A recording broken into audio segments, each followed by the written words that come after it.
Well, welcome everybody to the first Greenhouse Chat of 2024. Dr. Mirza and I have been planning this and looking forward to it. We have a few people lined up already for the next couple of Mondays, and just want to let everybody know that Dr. Mirza and I do this, and we enjoy it very much. But we do not endorse certain products or certain product names or certain companies. We do freely share with you who we have information for or from, but it doesn't mean that we endorse any of these companies in particular. We give everybody a fair chance, as we do, with every supplier or every a piece of advice we give. If you could please use common sense and try, it in your greenhouse, because it might not work in your greenhouse the way that we are presenting it. So please be careful and use caution as well as common sense. And Michael, I want to add that I was recently at a Saskatchewan Greenhouse Grower Association workshop, Yes.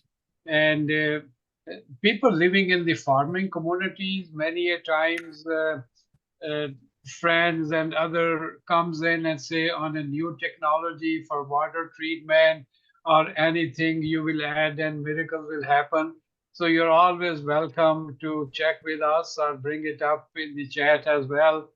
While I was there, a question came up on the use of humic acid and fulvic acid as a part of the growing media or running through the water lines.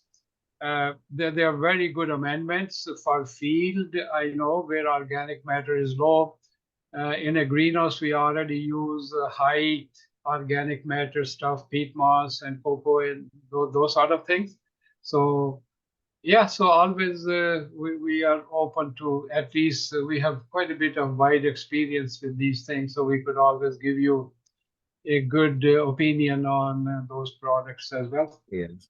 And also Yes. on the fertilizer, I'll be touching in my presentation, but since Michael mentioned that farm fertilizer are cheaper, they are more ammonium, nitrogen, but most of them are not suitable for greenhouse use. So if any question comes up, please, you're most welcome to check with us.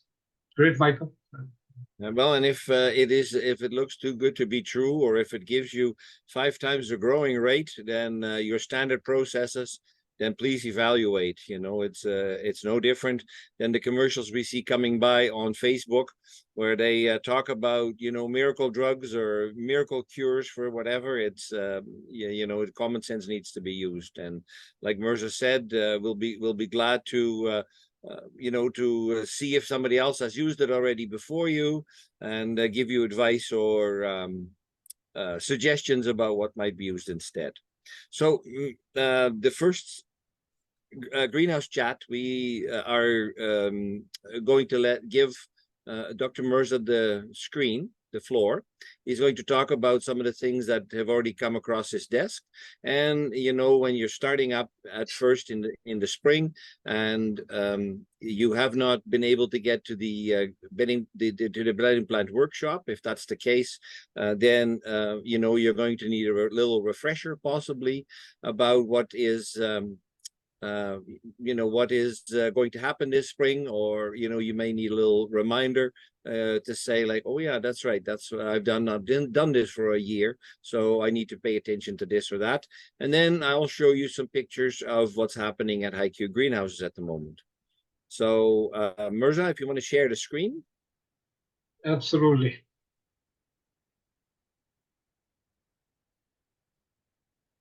Okay, I want to participate our listener.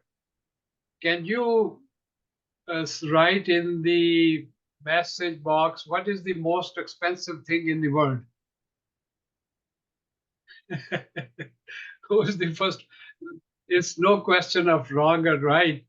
It's oh, you already see my screen. Okay, all right. Okay, I better go into a slideshow. All right.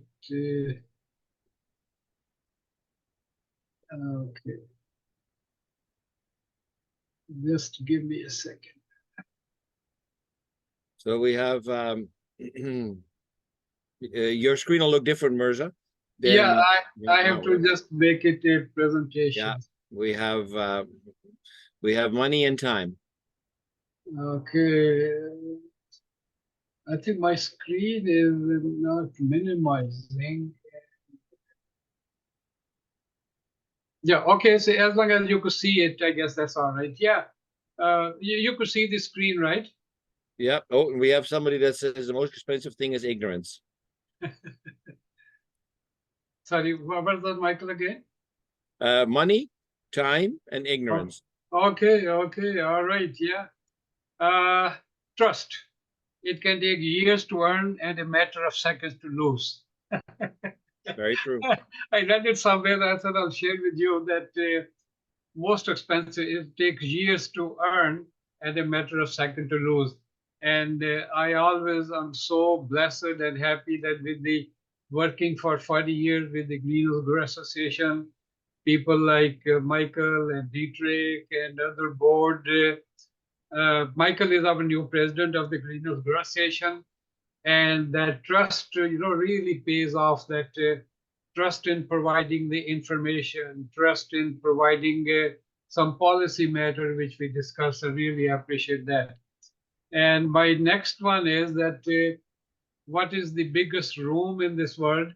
And I remember when I was attending a talk at Olds College 20 years ago.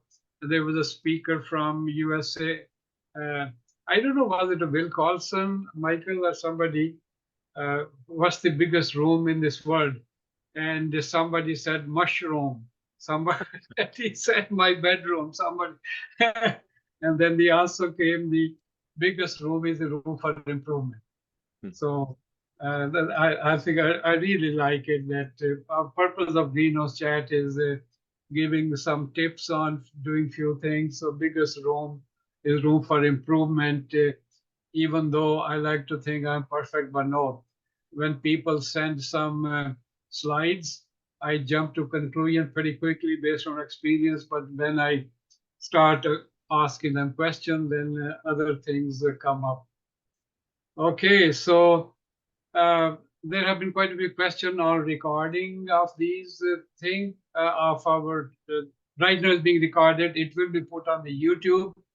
There's a our if you go to AGGA website, right on the front, you will see this channel as well. These are being recorded. The previous recordings from 22, 23 are for members only, and a private link is issued if you're interested to go look at the members could access them, but I could always share a private link. But they are recorded and very useful information. Okay, water security, quality, and getting ready for a drought. Already, of course, you might have seen that there are predictions of a drought occurring in Alberta and Saskatchewan as well. The situation with the rainfall, and then, of course, right now the snow. Uh, there's not likely going to be shortage of water, and Alberta government has already instituted a task force. We have already sent an email to members that which MLA are involved. So if you don't know, let us know because we need some groundwork to be done as well. Talking to them, our water use strategies. We are in the forefront of using drip irrigation. Many situations we recycle our water as well. So in a closed environment, we use less water compared to, so those facts, and I will be asking individual through email as well that have figures ready on your water usage. I will have some figures as well from an industry viewpoint. Water security is knowing all about water use from A to Z. Is not only water quality, water quantity. You should know your water needs year round. If you are year round, and I'll talk about it. What is your water source? Is it a well water? Is it a river water? Is it a municipal water? With a drought, there will be problems with any source. River might run low. Town water could have different situation. Michael and I was talking about when city of Edmonton issued a advisory that some of the system is broken. So please use home water wisely. Take smaller showers.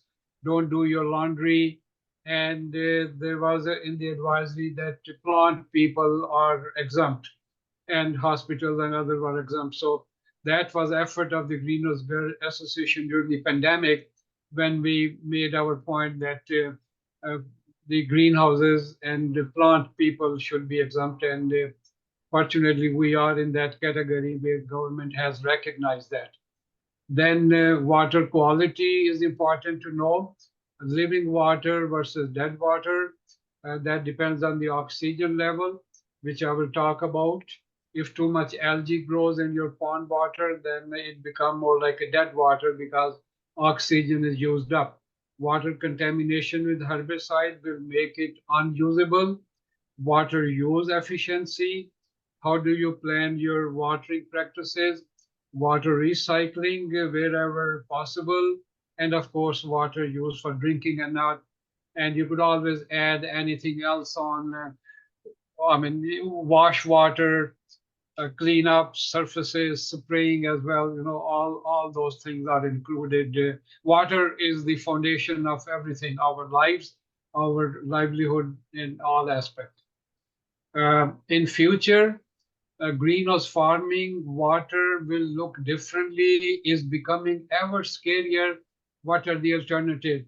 Globally, there's a far bigger pressure in Holland, for in Europe, and Holland especially, because water is a very priced commodity there. So they collect each drop of rain and also collect water from the greenhouse roof. And now condensation, so dehumidification is done by dehumidifiers inside the greenhouse. So all that water is collected instead of going into the air. So greenhouses and then water storage tank, water treatment tanks. Here is a pond as well, collecting all the wastewater, so-called wastewater, then treated through UV lamp, remade, pH and EC adjusted, and then recycled. So total recycling in Canada, quite a bit happening in Ontario, BC in the same way. Alberta is the heading in the same direction as well. Knowing the water cycle of nature, that's what we are treating with. Water evaporates from the oceans and lakes. We don't have any ocean here. So big lake, Slave Lake, water goes into the air, goes into the clouds. Then precipitation, it falls, ice, snow on the mountains, then water melts. So theoretically, our global water, which goes, we are like a greenhouse, globe. So all the water goes into the air and then is not wasted, it condenses back. But if the rainfall is not enough and our water use, wastewater is not, is more than what we use. So this is an interesting global climate perspective. There's a story behind this that when I wrote this presentation, and plus, of course, now as well, uh, this one farmer dugout was running dry, and unfortunately, they didn't realize they have a reverse osmosis system, and the wastewater, which was very high sodium, was putting back into the dugout. So whenever you're using reverse osmosis, there is a I'm not sure exact amount, but a lot of wastewater is generated and pure water is made. So that should not go into the dugout. It has to be handled separately. Some farmers said they don't have enough. So they went to the community around who has some dugout water. Some say don't have enough to share. One share later on found to have very high sodium because this farmer was also putting sodium in the dugout and significant crop loss occurs. So being alert is always a good strategy. Keep your ears open eyes open, and this information which we are giving you is quite helpful as well. Some fascinating facts about water, that it takes about 500 kilogram of water to move through a plant to make 1 kilogram of dry matter. So what plants are designed for is that through the roots, they absorb water containing the nutrients, the fertilizer we add, and then through the transpiration from the leaves, the water moves and all the potassium, calcium, magnesium, everything is retained in the cell until it reaches a critical level to trigger the growth. So then growth is your photosynthesis, which make carbohydrates, and then nighttime is the respiration, transfer that food. So this is very interesting. This is the water we need to a kilogram of dry matter. And other fact is that about 100 liter per square meter per year goes into the air because of the causes condensation on the plaster roof and needs to be removed or collected. At this time, our humidity is pretty dry, so would dehumidify by opening the vents. Except on cloudy days and rainy days, it becomes pretty challenging. So now different reasonably priced dehumidifier machines are coming into picture, which will take that humid air, condense it, and then give that water back and put dry air into it. So in future, I'm predicting that more and more those dehumidifiers for decondensation will be used because that water is getting precious. The only thing we need to watch on those dehumidifying machine is that there's not copper pipe. So industry is already taking notes on that because we had situations. Also remember that high efficiency furnaces, which are 98% efficient, always have condensed water. And that's a very acidic water. In homes, we discard that water, but I have seen in greenhouses, some people are putting that water into the dugout and it became very, very acidic. So they didn't know about it. So we have to be alert on all these water handling and uses.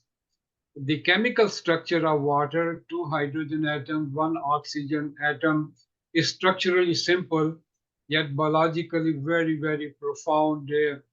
If only plants are able to separate that in their photosynthesis, uh, your carbon dioxide and water, separate it and make into glucose. And of course, this is a simple picture. This is the business of the plant. This is the business we are in. We are growing plants either for vegetable, fruit, those purposes where we harvest, and plant is living there for several months there, and bedding plants and potted plant, which we are using, basically taking carbon dioxide from the air. Stomata has to be open, sunlight is fixed into sugars, watering, roots, and minerals. So all those cycle affect the business of the plant. And this is the fundamental equation. I like who are listening to examine this picture. Don't think it's too complicated, too complex. All our management practice for water have to be centered around it. And this is how the cultural practice was developed. Carbon dioxide from the air, 6 CO2, 6 of water, and then light, green color chlorophyll. Chlorophyll has magnesium, has iron, and then it with proper temperature, humidity, it makes sugars. C6H12O6, your basic chemistry, and releases oxygen during the daytime.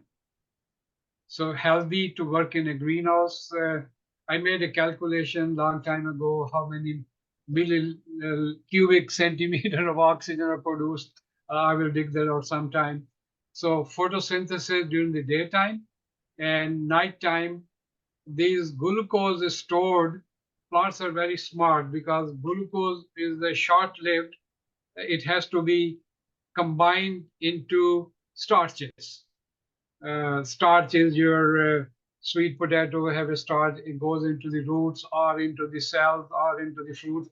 And then at night time, they chop it off, convert it to water and carbon dioxide, and take that energy, which they fixed it, sun energy, to grow your roots, grow to your tuber, grow to your shoots and tops and flowers and everything. So plant has got its own energy balance, which it has. It all depends on water. That's the essential ingredient. And these tiny little holes here, we call them stomata, right where my cursor is, between right here, you could see them. There are thousands of them per square inch, and they are these opening and closing structures. And then they let the moisture out. The roots absorb water and liquid and then lose it in the air as vapor. So that's where like boiling point they reach, you see. The literally cold is a cold process, but it's not heating it, but energy is used to do that. And then all that energy stored right in those chloroplasts. So they stack up in the morning. Once they fill in, they become vertical. There's a plant efficiency to store that energy and that food. So what I want to emphasize is that you are not doing an ordinary job. You know, you are dealing with trillions of these cells, and people like Michael and Benny plant grower growing more than 500 different species of plants. Fascinating that meeting the temperature requirement, humidity requirement, fertilizer, pest management. So it's just amazing, and you should be proud of yourself. I guess you're not doing something ordinary. So plant nutrient needs carbon dioxide, water, and light. We talked about it. Carbohydrates made carbon, hydrogen. Uh, Interesting thing is that we don't see here nitrogen, phosphorus, potassium, calcium, magnesium. They are coming dissolved in water.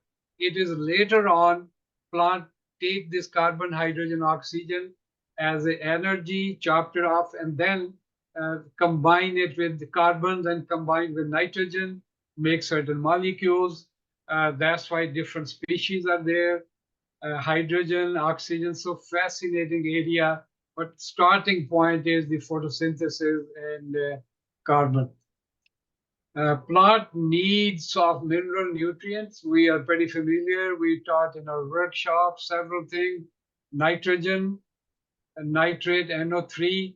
Plant take up their nutrient primarily in a certain form, which took millions of years to do that. So they absorb the nitrogen. 95% absorption is NO3, nitrate. Then about 5% ammonium nitrogen. Then urea nitrogen.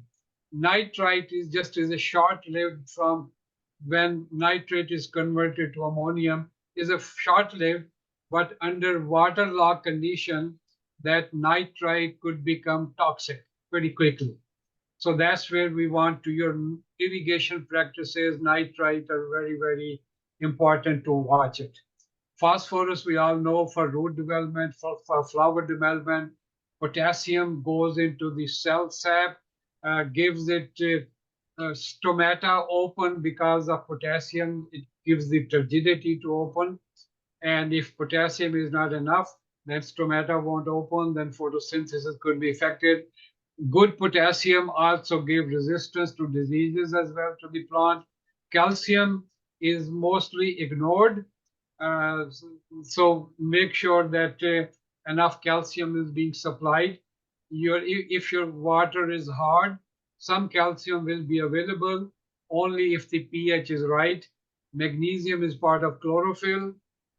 So sulfur. So these are the major elements which are needed in 50 to 100 parts per million or milligram per liter. Iron, manganese, copper, zinc, boron, molybdenum, chloride, silicon, cobalt. Cobalt is a recent addition that is becoming as essential element like silicon. I have seen some fertilizer having cobalt, never understood why they are important. Even some vitamin Bs are added for microbial growth. So these are called trace element. So when you have your fertilizer program, always look at the label that all these needs are being met, because any of these elements could become a limiting factor. If molybdenum is such a smallest amount required, 0.12 milligram per liter, smallest amount, but it is so critical that it involved in nitrogen metabolism. When nitrate is converted into ammonium, it has to be present there as a catalyst. So when molybdenum is low or not present, then what happens is leaves will become very dark green in color. Nitrate will start accumulating. Nitrate in the leaves, salad, for example, in winter, it could become humanly toxic. Blue babies generally are associated with mothers who have consumed too much uh, lettuce, which was grown under low light, and nitrates were uh, accumulating in there. So amazing thing, that what is what plants are doing and how our life depends on plants, not only from an oxygen viewpoint, but from a food viewpoint as well. Water affects oxygen. I always like to emphasize this is where we are generally not paying enough attention. Water at 4 degrees centigrade has the maximum solubility for oxygen, 9 to 11 part per million. And this is how, as a child, we used to learn how do the fish survive in ponds under cold climate. Didn't know the answer at that time. Then learned that because the ice is on the top, say 1, 2 feet, at the bottom, that cold water, that oxygen stay in the solution. That's why when due to algae and some other thing, that's where the fish will die off. But generally, because we like to have a temperature, 18, 20 degrees water temperature. So if you look at this graph, the water oxygen start dropping the moment the temperatures start going up. So at about 20 degrees centigrade, we will be getting around 8 part per million. But the matter doesn't end there. Through your piping system, through your drip irrigation line, if they're not clean once a year with sanidate or hydrogen peroxide, then biofilm could form. So some of the actual measurement I did, we started with the temperature of 20 degrees centigrade water, 8 part per million, but at the drip line, it was only 4 part per million. And that caused the pythium fungus to develop. It like that hypo-oxygen situation. So oxygen is becoming more common now. Commercial units are available. Nano bubbles are coming into picture as well, where you could oxygen your water and it will stay in solution for longer period of time. This is a slide I've shown many a time. I always wanted to prove that I'm right, what I'm telling you. So I did a study with lettuce. You notice here where my cursor is, oxygen less than 1 part per million. Roots just did not initiate. They became slimy, some anaerobic bacteria, which don't need the oxygen much. They started growing. Oxygen about 3 part per million. Moderate root development, but best was at about 7 part per million. Oxygen dynamics different with growing media, because growing media doesn't benefit too much with the oxygen unless your water is a dead water. There's a lot of algae growing. So because in a growing media, you saturate it, and then when it dries out, it pulls the oxygen up to the roots. So with the growing media, our dynamics of oxygen is little different. Mirza, Yeah. before you move on away from oxygen, is there a way to measure oxygen levels in your water? Is what Tasha wants to know. Yes, like pH and EC meter, we have oxygen meter available. They are little expensive. It used to be $1,200, came to $1,000. Now it's close to $700. If you Google it or go to Amazon, there are many companies. They have to be maintained like pH electrodes pretty actively, and they're pretty reliable. And they measure the oxygen, basically, its movement along a membrane.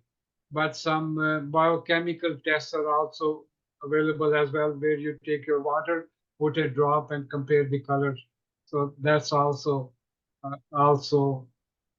possible. Yes. Anything else, Michael? There. No, not right now, Mirza. Thank you. So going with water use into the greenhouses, irrigation, we dissolve our nutrients, then relative humidity, uh, water loss from the roots depend on how humid your air is. If it's very humid, like nowadays when we're not able to ventilate, then plant gets sluggish because they cannot move water. Then calcium deficiency occur, plants get droopy, they tend to expand the leaf more, weak growth does come out. Condensation diseases also water depend on your water use. Any water in the walkways will directly go into the add more air humidity. Other uses of water, like I mentioned, washing, misting, sprays, drinking, and leaching. We did a study a few years ago where we asked different greenhouse growers tell us their water use in various greenhouses. We examined about 9 greenhouses and weeks, 5, 6, 7. So that is February, March, going up to June here. Each greenhouse varied, but the trend is, if you look at the red line, as the went into more summer-like condition, our water use start rising. So that's a common sense. We use more water, and maximum right here in June, July situation. Based on bedding plant growth, your hand watering, drip irrigation. But I'll give you some figures actual as well, you see. Then we also looked at greenhouse water use in terms of gallons. So if you look at these different greenhouses, we started here about, we had on this side is moles per day and water usage in gallons per square meter and light levels. So notice our red line is water use. So about say 0.6 gallons per square foot. So this is the water consumption start rising up. So as anybody interested in my figure is in the summer use, vegetable growers have to plan for 7 liters per square meter per day, and per square meter will have 3.5 plants of mini cucumbers, will have 2 plants of regular cucumbers. Pepper will have 6 stems. So those are a little more detailed, but plan for 7 to 8 liters per square meter in high. That's capacity should be there in summer for water use for vegetable growers. Bedding plant generally will be closer to 4 or 5 liters, unless you're hand watering. But those are the figures which you will keep in mind. So about 7 liters, 7 to 8 liters per square meter. And because number of plants vary per square meter, so you have to plan that much water capacity. This is per day use for their evaporation demand. Just some quick facts about water use in Alberta. That's a 2020 data. 37% of growers use municipal water. But don't think it is safe. It still is potable water, but like I gave the example that if something happened, do you have enough storage for 3 days? Minimum 3 days storage has to be there. So if some people have 1,000-liter tank or 1,000-gallon tank. Some storage capacity has to be there. Please do make a note of it. I like to have 3 to 4 days supply if a pump fails or your dugout is drying out, so that you can make alternate arrangement. Last year, I had a situation to deal with where a tree seedling grower right in January started using dugout water and noticed some herbicide, and we have to get water from other sources. There was no storage of good quality water at all. So always be alert with that possibility. 32% use dugout or pond water, 22% use well water, 7% use water from irrigation canals, 2% use water from rivers. So some very interesting facts.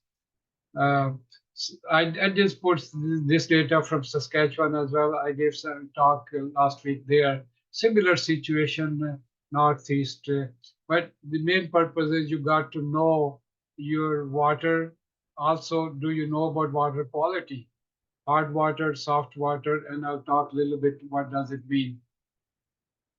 How many people are using reverse osmosis? This is again in Saskatchewan, 43, 22% sodium level, 22% knew they take a test. Only 2 were using reverse osmosis. Many a time, I like to caution that some companies come along that, oh, you don't need an RO system, you have high sodium. We have a technology where we will make sodium less available for plant use. I'm skeptical because modifying electrical charge on sodium potassium is not possible yet. You know that technologies might come, but remember that potassium is an essential element, sodium is not. But plant will absorb anything which is more available. So that's why when we design a fertilizer program, we always keep potassium for higher level, 250 to 300 part per million if sodium is a situation. But again, uh, for hydroponics, greenhouse vegetable, we like to stay with 50 part per million sodium. For bedding plants, because they are shorter crops, we could stay with about 100 part per million. Mirza, Yeah. the on slide 21, you had a calculation of how much water we use per square meter or per square foot. So this How is is that determined? Is that the square foot of the greenhouse or some other measure? this is greenhouse, actual greenhouse area. Actual greenhouse. So even the walkways are included and the Yeah. work area in one side. Yeah. Okay, so it's the actual square foot of the greenhouse. Kindly note this is if you want this slide, then it is square foot per week. So per day it will be hard. So this is a per week at that time in that area. Per square meter it will be 10 times higher. Right. Okay, great. 35% knew the amount of water they use. And again, I'm asking you to keep a record. I'm going to approach you to give me some figure. 65% didn't know and did not keep records of water use. Is a cheap commodity. Average water use 2.3 cubic meter per square meter or 53 gallon per square foot per year. So this is another figure, but that's 7-8 liters.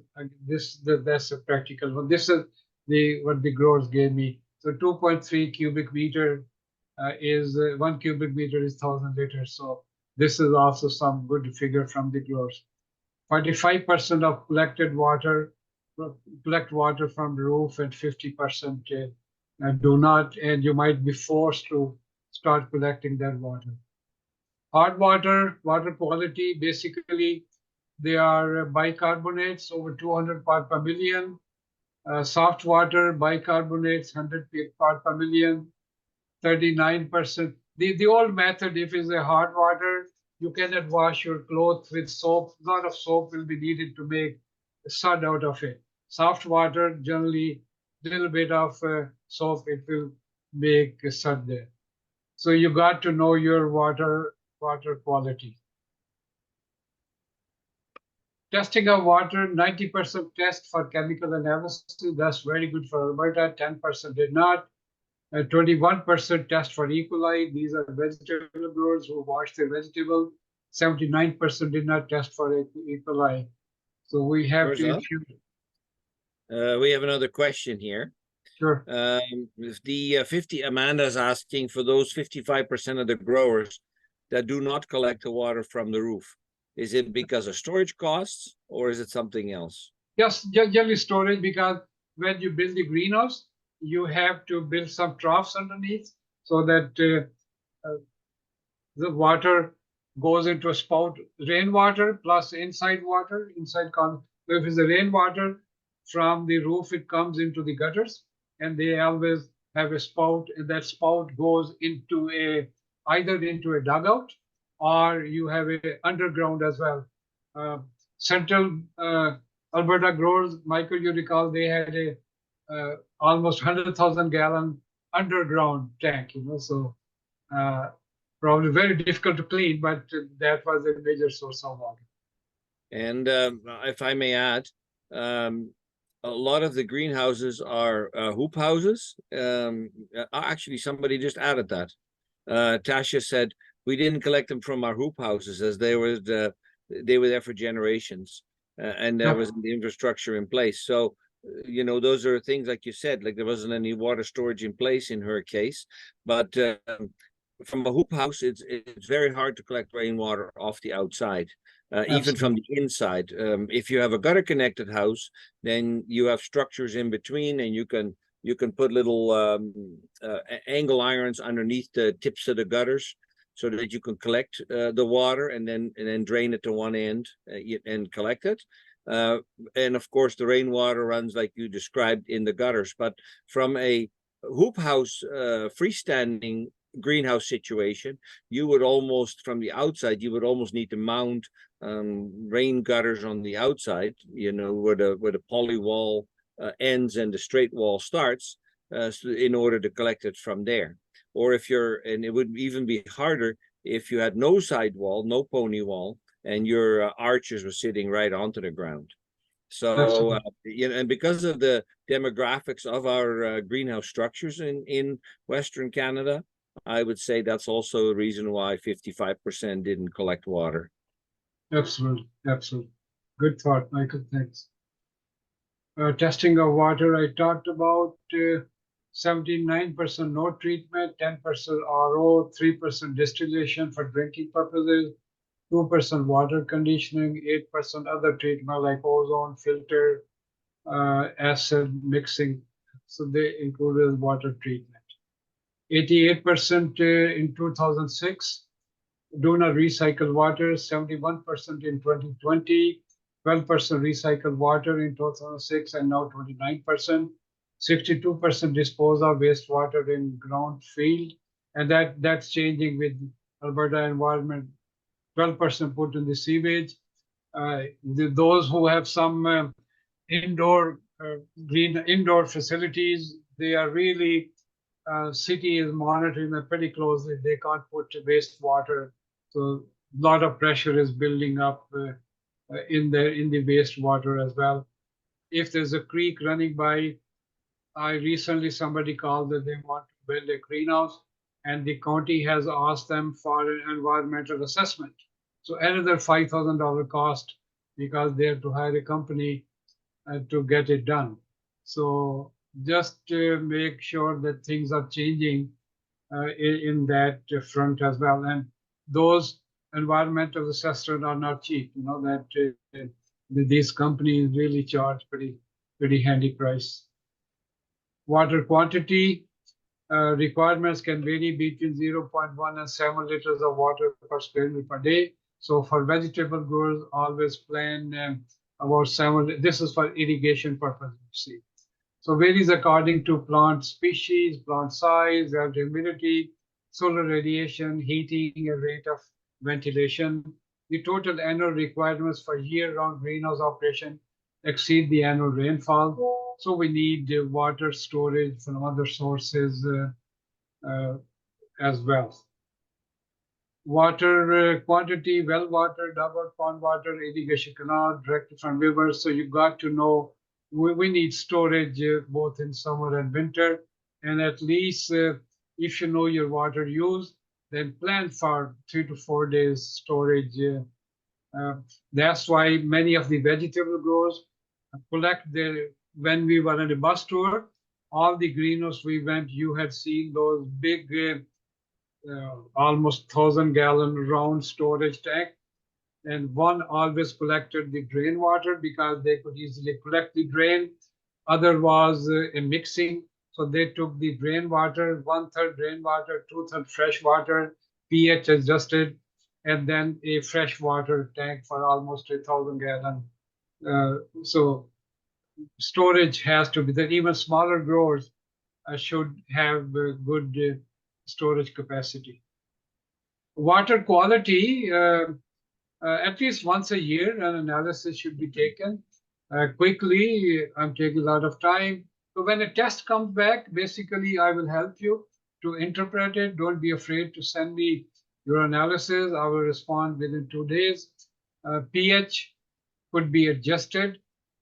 Conductivity in this case is very, very high. That's 1.3 millimoles or 1310 micromole. They will give you calcium reading, magnesium, sodium in this case is not too bad. I'll tick mark it here. Potassium is not too bad. Sulfate high, but manageable because they leach handily. But if you're collecting that water, recycling it, then we have to find some way to use this. I have seen not in Alberta, but in Holland and Europe, where all that wastewater go into outdoor pond, and they grow some water plants which will take up sulfates and chloride and make that water a little more reusable. It is done in aquaponics system, for example, when the fish waste goes into there, they take up the fish waste as a nutrient, and then relatively pure water comes back to the fish. And then iron, manganese, nitrate, nitrite, bicarbonate, copper, zinc, boron. So have a complete test when you ask for it. Uh, I think they're not that expensive. Last price was about $80 for this test. So have this test. There's a lab in Edmonton. There is a in Red Deer as well, Calgary as well. So if you need any help in sending the sample, Mirza, yeah. Mirza, do you know the name of the lab? Because they used to be called Northwest Labs, but I think they're no Yeah, longer there. it is now called Element Lab, ELEMENT, Element Lab. In Red Yeah. Deer, this girl, Melissa, has a good lab now, Future Analytics. So I could send you their. So Just even Element, put it later on. Type it in the chat, Mirza. yeah, That sure, yeah, yeah. yeah, no, not now, but later. You know. Yes, another test came in. This is part of the same test. So they will give you these figures as well. In nature, what happened is cation, they are positive charge, anions are negative charge. So everything has a charge. So it has to be balanced, you see. If the test is good, it has to be cation, positive charge, negative charge has to be in balance, you see. So yeah, so that will give you how good the lab test has been done. So water quality depends on several factors, as I mentioned, growing system, drain to waste, recirculating, good drainage. So an interpretation is needed. A type of crop you're growing, peppers need far higher boron than other crops. Poinsettia need higher molybdenum, fluoride, more than 1 ppm toxic to dracaenas and other leafy things. Other uses of water like misting, wasting, washing, etc. have to be making decisions. pH can be adjusted with the acid. The use of ammonium nitrogen also helps a little bit. Must prepare a pH curve. You got to know because bicarbonate, when they 100% neutralized, then the pH could drop very almost acid of 2, and that could burn the crops. So that pH curve is of highly valuable. If you need any help how to do it, just drop me a line. It's logarithmic, so 1 plus 1 is 2, but logarithmic means 1, 10, 100. So it is a hydrogen ion concentration. Bicarbonates affect the pH changes. Bicarbonates need to be neutralized, but about 50, 60 ppm has to stay in water to provide some buffering capacity. making decisions continued. Look at the EC value below 0.8 millisiemens and sodium absorption ratio of less than 4. That's a good quality water. Sodium absorption ratio is basically taking your calcium, magnesium uh, into milliequivalents and then under root of sodium. So it's a little complicated, but lab gives you those values. Basically, it say that higher the value of SAR, it will quickly, you will build sodium in your growing medium. So if a bedding plants are grown in that within a month, if SAR is about 7, you will see sodium toxicity. So if the sodium is low, then you could have a good, even with the marginal little bit of water, but that's where it will help you. EC value is about 0.8 and the EC above 0.8 but below 2 millisiemens, water become marginal and need special management practice to use this water. Good drainage of the medium, regular leaching. Remember that there will be more pressure on the nut to do leaching because Michael, that recently when we had those, what do they call it, when the growers have to keep records and report their stewardship Oh yeah, practices. water stewardship. Yes, Water yeah. stewardship, you see. I don't know how many growers are aware of it, but through association, we did let anybody know that basically is a reporting process voluntarily right now that how you're using your water, what's going into the drain system, or any pesticide. Government rules and regulations coming strongly that pesticide use has to be minimum and not going into the drain water. Right. And just to touch are you going to touch a little bit on leaching? Yeah, I know that what we're talking about, and it's of course not great to be leaching if we're looking at water sharing, or water shortages, any of that kind of stuff. But in the case of the the higher EC of your water, you might have to resort to some leaching, but it can be done responsibly Yes. if the leaching is not done with long periods in between. If you leached 5%, with every watering, if you know that you have a higher EC water, anywhere over 0.8, like Mirza is saying, then if you leach a little bit each time, then there's not going to be a large buildup that will eventually show on the crop. But if you leach 5% every time, then you can keep things at a very good level as far as EC. Absolutely, absolutely, Michael.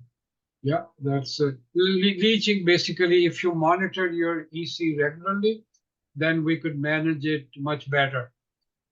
So normally, the practice of constant fertilizing, uh, I generally say that cut down your rate. If you're watering daily, there's no need to go 300 people a night. You go low because you're and then in summer, of course, you're watering so frequently, then EC will start building up. And one of my favorite slide is hanging baskets. Tomato baskets are wilting, a lot of fruit on them because there's a lot of light there, a lot of water there. So they evaporate water quickly and EC jump to almost 10 millimoles. So yeah, so we monitor it, and that's where a good quality meter is a good investment. And this is a practical example of a young tomato crop damage. EC over 2. Water in this case was not suitable, but when the damage was done, grower alerted me. So when we talked about EC was 5.22, and that's where with high EC basically create more stress on the plant. It cannot absorb enough water due to osmotic pressure. Like when you take high salt Kentucky fried chicken, you really feel thirsty. So the same thing happened with the plants. Okay, the specific ions, nitrogen. We don't like too much nitrogen in water. In Germany, water is so contaminated that the nitrate were almost 100 part per million just from the River Rhine and industry, and now they are tightening up rules on there.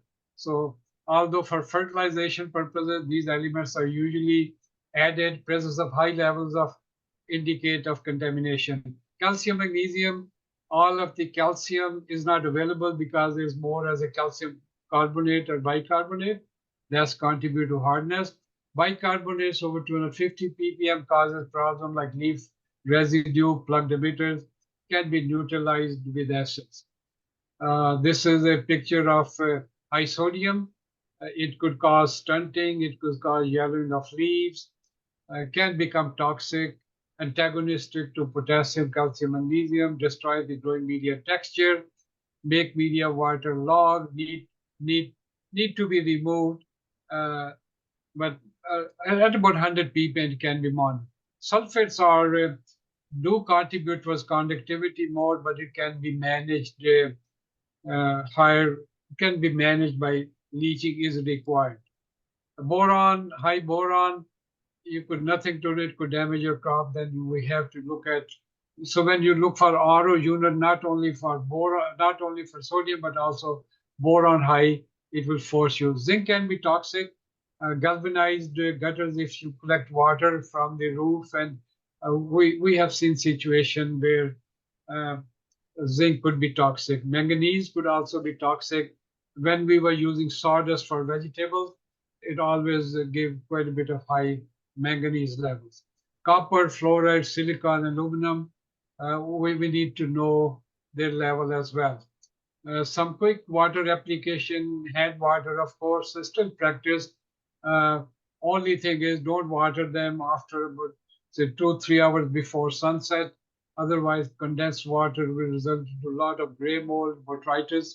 Already few pictures have come in. These flood benches, smaller one, have become quite popular. This is from Wallace Greenhouses. So they are, each one has its own tank and self-contained, and water could be recycled for a reasonable period of time. Practically, we don't need to discard it if you manage it. So fertilizer, first application, then drain water. After 2, 3 times use, you check the pH and EC, add half strength fertilizer. So indefinitely, as long as you're recirculating it, you could keep on using it. Yeah, here is the tank at the bottom with the to give you. Then again, some people use the trough system as well. So different possibility of using water 100%. Flood system prone to algae, so you need to watch them, especially exposed gutters. So that's where you need to let them dry out or use water treatment, hydrogen peroxide, or sanidate. Algae could become a pretty big issue, you see, and could roots could also be affected if the algae could stay at the top and beside fungus nets. Okay, water treatment option, ozone, injectors are there. So the different options are there, hydrogen peroxide injectors. So this need more detail, and we could always, it will be discussed in some of the coming talks. You see, water application, drippers, hanging baskets, solenoid valves for proper delivery, proper volumes. Other options, the application, this grows using silicon through here. Some growers have these weigh scale. Each plant is weighed.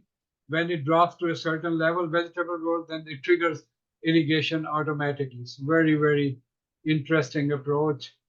Flood benches, some of these ones are getting quite common as well. Sand filters are these are the big tanks I was talking about. There are 3 tanks in this case. This is where the recirc water comes in, and then no, recirc water first, then fresh water mix. This is the mix, and then treated here and goes to the plant. Water treatment, distillation is not practical. Deionization, reverse osmosis, UV, ozone, ECA water, high-tech water, water softener. But any new treatment which comes in, please check with us that how effective they are, because a lot of testimonials come along which are not. Water contamination, too close to elk farming, E. coli could be a potential danger as well. Not directly affecting the plants, but if the tomatoes and cucumbers are involved, it could be. Last part, herbicide contamination is a big, big issue. I see it every year. Sometimes is less, sometimes is more. So many situations, uh, the herbicide coming from spraying of ditches in counties. Always make sure that your counties know that no spraying here, and then you'll be responsible for the weeds. And they always put a tag in the county map, and the person who sprays knows that. But if that tag has dropped due to some reason, you could be in big trouble. So make sure that the counties has this information that your ditches, if you collect water from them, would not be sprayed. Growers bringing water from other dugouts without knowing. A truck used for watering was contaminated. Drift from sprays, contaminated compost because of grass clippings. So we see those situations quite a bit, you see. So most of the time, it will be puckering of the leaves. Sometimes they make a fist-like situation. Fist like this always is a pictogram, a tore-down type thing. So any abnormality, please alert us quickly, because then we need to know, is it coming from, like this picture here, my cursor is, the crop was gone. I put this picture where the county sprayed a ditch in spite of the precaution, told them not to do it, and the trees were showing the herbicide. Rain came in a day later, all the pictogram tore down, went into the dugout, and the county took the accountability. In this case, they didn't fight back, and but that water was not usable unless we use carbon filter and find some other sources. So herbicide contamination could be a very serious issue.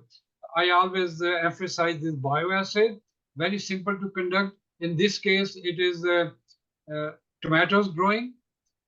So here is a control water, and here is contaminated water. No, if you want to test your water, actually lentils and beans are far more quickly within 3-4 days. I have soaked uh, lentils, beans. You know, they're lentils. And they start in a contaminated water. They will start the moment they start chitting out within 3 days. You will see they don't emerge like this. They emerge like this, and very thickened stem here. So within 3 days, you could early warning that this water is not usable. Then algae controlling ponds, we have to do that because they deplete the oxygen as well. Different methods are available. Dugout aeration system. Sometimes they use calcium hydroxide lime as well. Barley straw, that was an old recommendation from England. How, I don't know how much did it work, but we have to pay attention to water there. Chemical treatment, copper sulfate is still commonly used by people. Microbial contamination, Pythium fusarium, that's with sand filter, use of chlorine, use of ozone, heat pasteurization, hydrogen peroxide could be used to see. Leaching guideline, a grower shared with me that vegetable grower really have to leach. EC in the feed is pretty high. This is in winter to control the growth of the plant. EC leach was 5.42, pretty high leach there. But the good data to tell them what to do, what not to do. Just last 3 slides on fertilizer. We will discuss in some other one. This is the old slide from Mirza Greenhouse written in 1980s. This was my recommendation, 2820, so many kilograms. So now with the computers, if it's an email, put some data somewhere where you could easily access it so that you don't have to worry asking me again. New fertilizer we'll be discussing in some of the future chats as well. Plant needs, I have emphasized already this aspect. Then different fertilizer, high phosphate, low phosphate, good balance, low phosphate, good calcium. We have got different fertilizer, pre-made fertilizer, which we could help you to filter out. Some mistake about the use of fertilizer. Complete fertilizer do not contain calcium, only nitrogen, phosphorus, and potash, just by law. So calcium and phosphorus and sulfate are only mixed in tanks as diluted solution, not in concentrate tanks. pH has to be adjusted. So This fertilizer, we'll be talking more about it, professional gardener, and we'll be also talking on nature source and all those fertilizer in one of the next presentations. Greenhouse chat is all set, which we are doing today, and those links all have been sent to the growers. And quickly, the summary: water use in greenhouse is determined by the crops, growing media, sunlight, growth stage, and other uses. Basic understanding of quality is needed. Automation, where possible, water treatment option must be understood to make good decision. I mean, if somebody comes along, oh, I could remove this sodium just like that, then do let us know. We like to learn about that technology. Yeah, there is not a quick fix for a lot of these things. So Exactly, not yeah. at this time. We have a question that kind of goes together with what I was going to touch on. Like a lot of the algae treatment is now done with Sanidate, a material called Sanidate. Yeah. Sanidate and hydrogen. Sanidate is a type of hydrogen peroxide. It has a stabilizer in it, so it doesn't. The oxygen doesn't disappear or doesn't separate, as quick as regular hydrogen peroxide. And I want to first address a question from Vanessa. She's saying, "What's the acceptable level of hydrogen peroxide, in a hydroponic system? I have test strips." So, Mirza, yeah, Vanessa, I will respond to that question individually as well. But basically, I recommend that in pure hydroponic system like yours, start injecting 50 part per million in your water and maintain a residue in your water reservoir 5 ppm. So the whole principle is that the moment you add hydrogen peroxide, any organic matter, any algae, it will come in contact and will get destroyed. Free oxygen will come, so those spores will be killed. So if you have added 50 part per million and is zero there, this means all peroxide has been used up to killing. So add another 50 ppm until you reach a level. If there's no plant yet, go with 100 ppm injection and try to maintain 5 ppm residue in there. When you start going plant, then stay with 50 ppm injection and anywhere some residue 1 ppm to maximum 5 ppm. At 10 ppm in hydroponic system where you use water, then damage to the roots could occur. So with the testing strips, start with the 50 ppm. If plants are there, start with 100 ppm and see what you do. So that is your rate. But understand the principle for everybody that hydrogen peroxide or xylitol.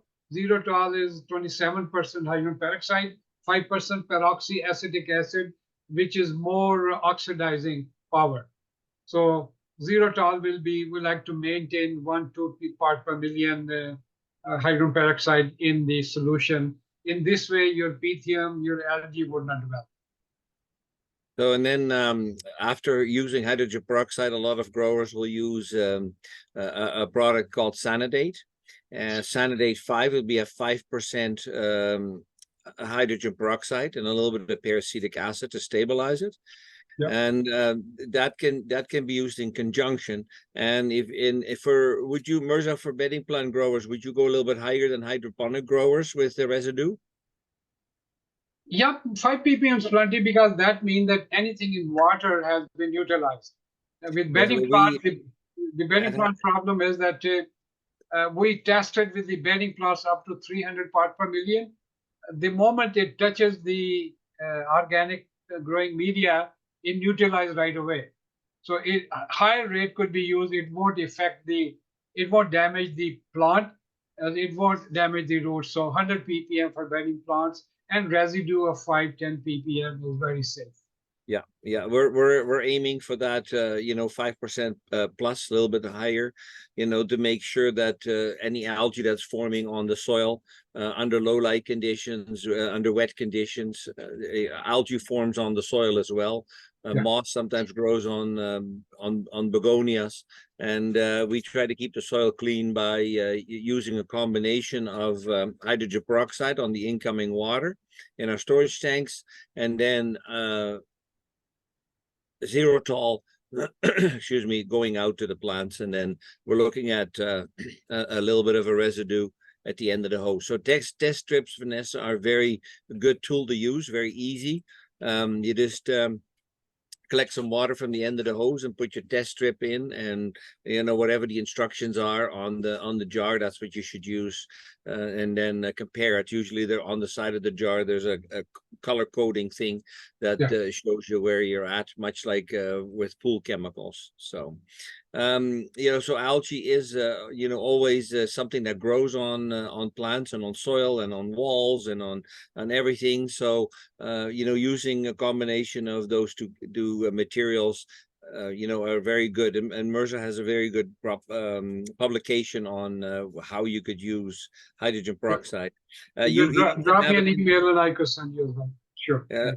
You even have one that it could be used as a herbicide, correct? If you use enough hydrogen peroxide, you could kill weeds with it. A very high rate, you have to go 3-4%. You really have to wear good gloves. Hydrogen peroxide will bleach your skin as well, so you have to be very careful. Absolutely. And then it doesn't kill the root; it will kill the top. But if some of the oxalis and other, they could pop up again. You see. Yeah, well, that's instead of using something like Roundup on your weeds inside the greenhouse, like on a summer cleanup or something like that. But again, hydrogen peroxide is it stings your hands, that's for sure. You'll have white fingertips. And mind you, vinegar is equally good. 5% acetic acid you could directly spray. You could kill the plant as well. But many people use that. A little more safer than. Hydrogen peroxide. Other herbicide. Yes. So. Yeah. Okay, so hopefully that answers Vanessa's question. Mirza, I have a few pictures to share. If you yes, please. I stopped, and I'll give you the permission to. Let me go into for the people that are new to the chat. AGGA Greenhouses is a company that sells young plants to other commercial greenhouse operations. So for us, the season starts already back in October, where we're getting a little bit more heavy into seeding ornamental grasses, begonias in November, but by now we are in the thick of things when it comes to rooting and seeding. So I have some pictures to show of what's going on at AGGA Greenhouses right now. Okay, Michael, ready? Okay, so let me quickly answer Vanessa's question. Are xylitol and Sanidate both approved for food? Food mean to disinfect the fruit, or for plant use? They're generic, so there's no special registration required. But yeah, so. There is, we buy our hydrogen peroxide from Univar, and there's two types. There's a food grade and a tech grade. So if you're doing that, buy the food grade kind of hydrogen peroxide. And I think most things can be done with hydrogen peroxide, the food grade, compared to Sanidate. So okay. I had my all right. Can you see this, Mirza? Yeah, we can. Oh, look at that! Ooh, nice. So for you who missed the trade show, we had a trade show booth that looked kind of fancy, and I thought, there it is, slideshow. Slideshow. Start from the beginning. Oh, whoops. This is not where I was going to start. I added it to a presentation I already had. Here we are. So we had a booth at the Red Deer Trade Show, and for some of you that are wondering, the trade show will be again in Red Deer this year on November 19th and 20th. There will be, we're in full preparation mode for the trade show.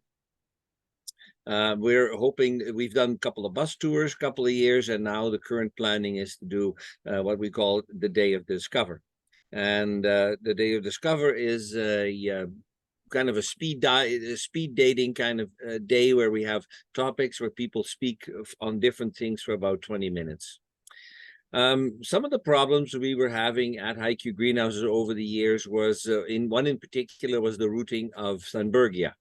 And the Sunbergia, oh, so it is not moving. Which picture do they see, Mirza? Do you see your picture with Hawaii? Why is it not moving to the next slide? So there's no picture of a Thunbergia there, Mirza? No, no.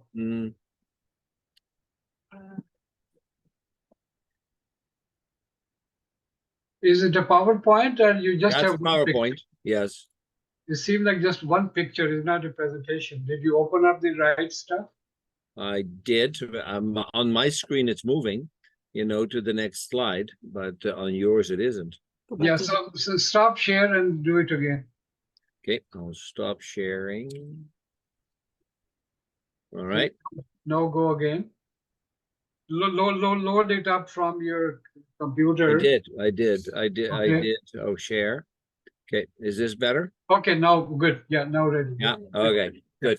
So we were having some trouble with Thunbergia in the past, and currently we are having better success. I like to go to this conference called Cultivate in the United States, and I asked some of my peers, how we could better root Thunbergia, and fingers crossed, it possibly is looking.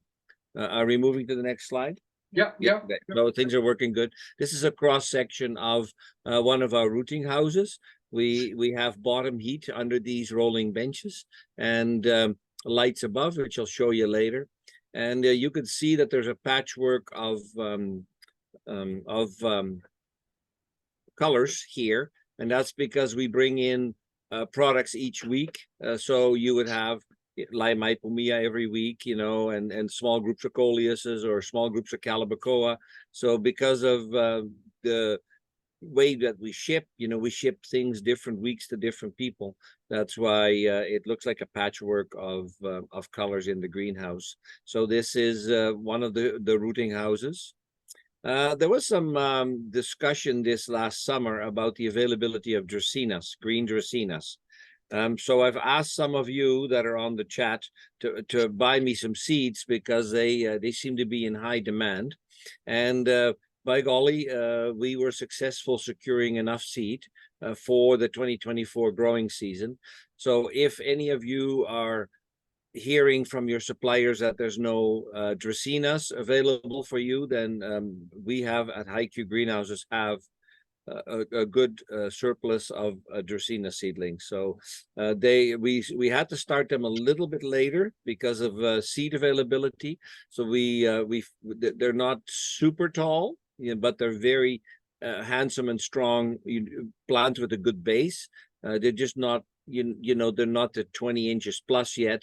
We're probably at 16, 17 inches on average. So I think we'll get there, but it is a touch and go, as far as a good oversized Dracaena. But you're definitely going to get a good healthy plant from us because the crop is looking really good. This is a cross section of the other greenhouse. We do bring in Mandevilla. That is a plant we buy as a rooted cutting, and then we put it in a round 4-inch pot. So you would get a selection of colors in the 14 that you're getting from us. So you'll get some mostly red and a bit of pink and 1 or 2 yellows, so you have something really cool to plant and sell, so that each tray is a good mix.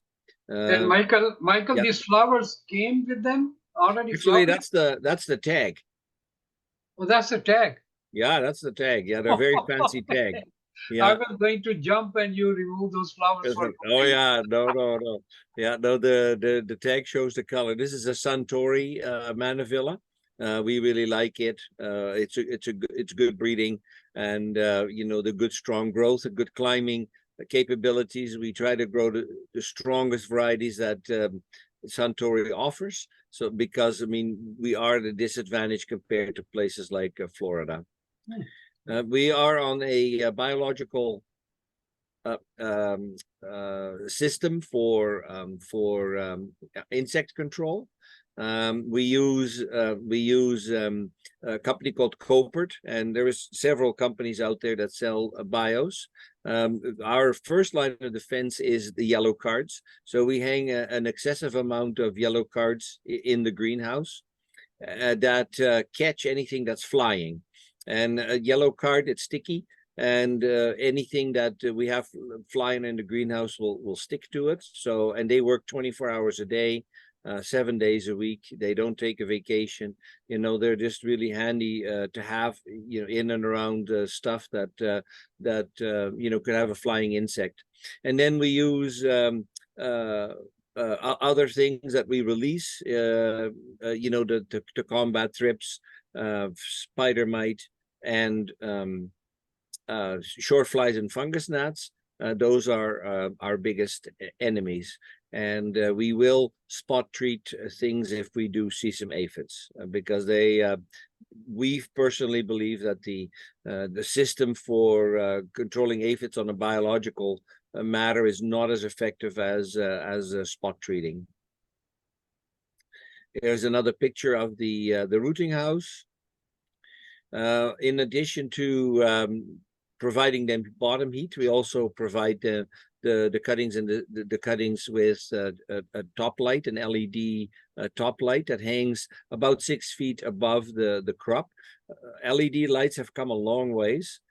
So this is a Philips top light. They call it top light, and they shine the lights under a 45-degree canopy. So we have 3 rows in a 30-foot wide greenhouse that gives good penetration.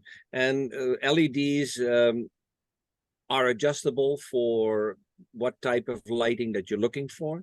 So sometimes you're looking for fruit production, so then you need more red ion diodes. And if you're more vegetative, then and not as much flowering, if you don't require that, then you will use more blue diodes. For us, it's a bit of a mixture, because we eventually do need flowers, but we have some red and some blue diodes in our LEDs.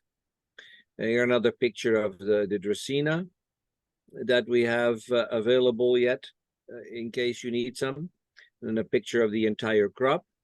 So also these benches are rolling benches. So the whole length, about 110, 120 feet, can roll over. Here you see an end view. This is the benches of the ornamental grasses that have been started in September. By the way, the Dracaenas, by the time your consumer sees them, and early May, they're about a year old. So it's a very much commoditized plant, green Dracaenas, and yet you know, it takes them a long time to grow. And there's a lot of things that can go wrong with Dracaena, like Mirza indicated fluoride, and they're spider mite magnets. So there's something you have to watch out for. These is an end view of our rolling benches. So like I said, ornamental grasses, cannas, things that are slow to grow are on you know, in this house. So this is a house that's not as warm or as humid as the houses where we root our cuttings in, and but it's a little cooler. So here's where roots develop further and toning happens for the seedlings prior to shipping. So Mirza, this one is for you. This is a celosia, and I noticed that today. So what would your diagnosis be on this? There's another picture here. Do you see the curling? You see the curling at the tip, like this, yeah, and cupping underneath, and on this one, you know, you see upward cupping. yeah. You know, and here's some growth that is kind of twisted. Yeah, I think they have rooted now. All right, they have roots. These ones are a little older. These have probably been in the allopots for about 3-4 weeks. Yeah, so they are getting some nature source and calcium. They are. Yeah, so I think adding some boron will be a good idea. So when they start doing like this, you remember before as well, we have seen this situation. So Rosetting. yeah, so yeah, so they are more compact, so and a little bit of twisting. So it's not a herbicide or anything like that. So No, just no. that boron will be, if you need a recalculation of rate, we could do that. So boron will be helpful on that. That's an interesting diagnosis. We've seen later in when under higher light and more warmer conditions in March, we sometimes see Yeah, this kind of growth. It's called rosetting, yeah, on petunias, where it almost looks like there's a whole bunch of stems that come up and but the leaves don't develop, they don't open up. yeah. So this would be an early sign of that, and that would be early in the season, Mirza. Like I wouldn't be looking for this kind of symptoms yet until March. So, but we've had some It could happen anytime. You know, the moment whenever the new primordia are affected, then it could happen anytime. So, interesting. So those are the slides I have to share from HiQ. So we have a couple questions in the dialogue. What do you use Michael, for spot? stop sharing, and then we could go Oh to. no, I'll do that first. Okay, there we go. Good. Okay. All right. So what kind of material do you use? Oh, let's go back here.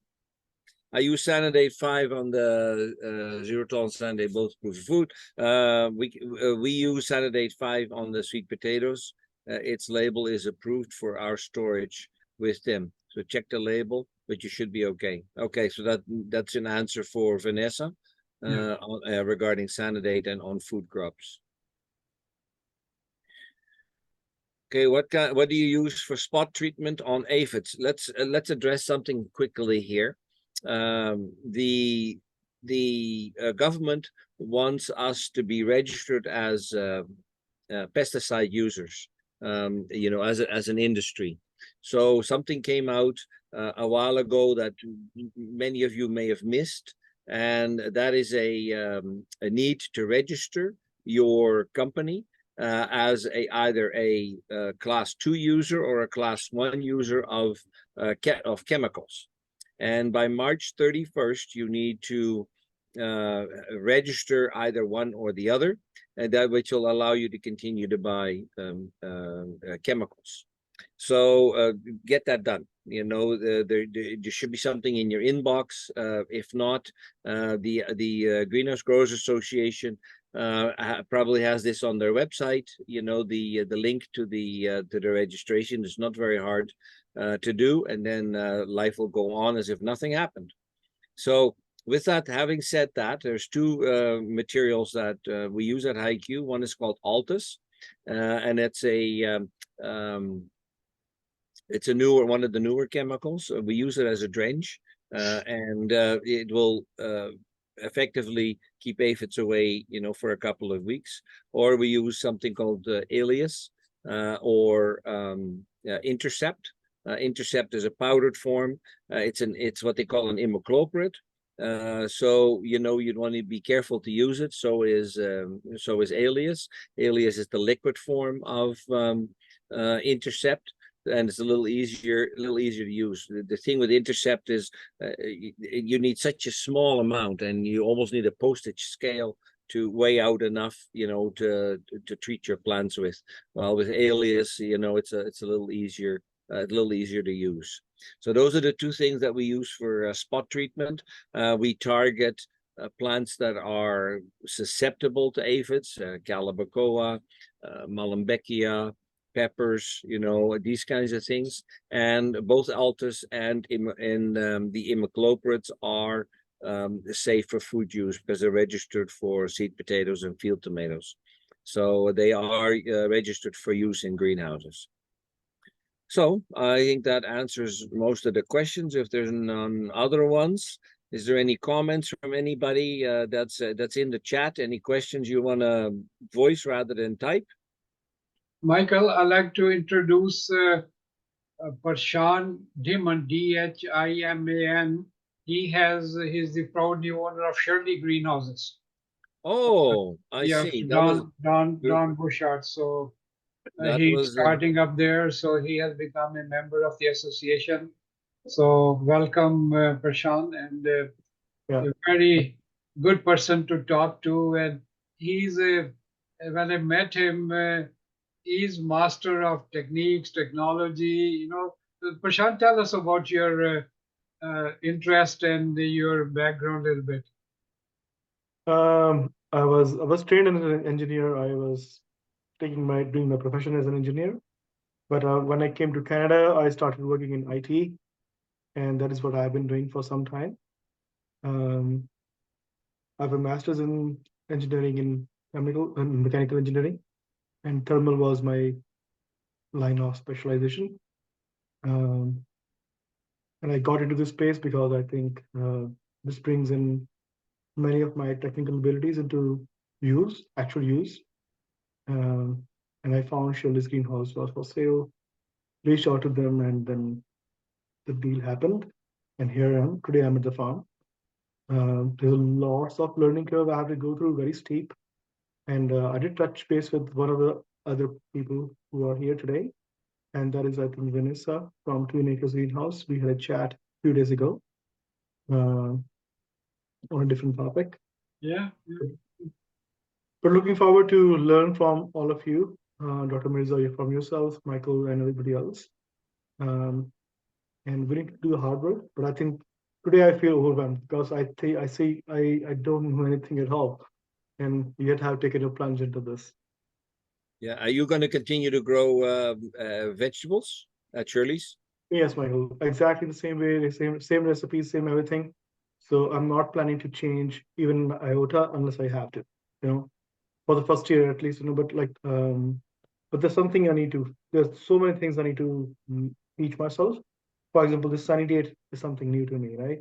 Like I have been asking Dawn about what do we do to sanitize, before we start the growing season. I haven't received an answer yet, but I will speak with her again when we ask my question differently and get an answer, or like get in touch with some of you here. Yeah, welcome. We will. We have a good group and chat. We'll be talking a lot of things, I guess, as we go along. I'll be showing how the problems are developing from aphids to thrips to biological control. So this will be a good forum to be attending constantly. Great, welcome. As a great community, I could tell you my 40 years of experience, excellent group of growers and people, and very nice, I have nothing bad to tell him. Well, we're very happy to have Dr. Mirza on our side. He has certainly attributed to the success of our industry across the province. I heard about multiple sources. Yeah. No, thank you, Dr. Mirza. Thank you, Michael. Thank you. Welcome. Okay, so if there's no further questions, then we will say good night, and we will meet you hopefully again in 2 weeks. February 26th. Yeah. Yeah.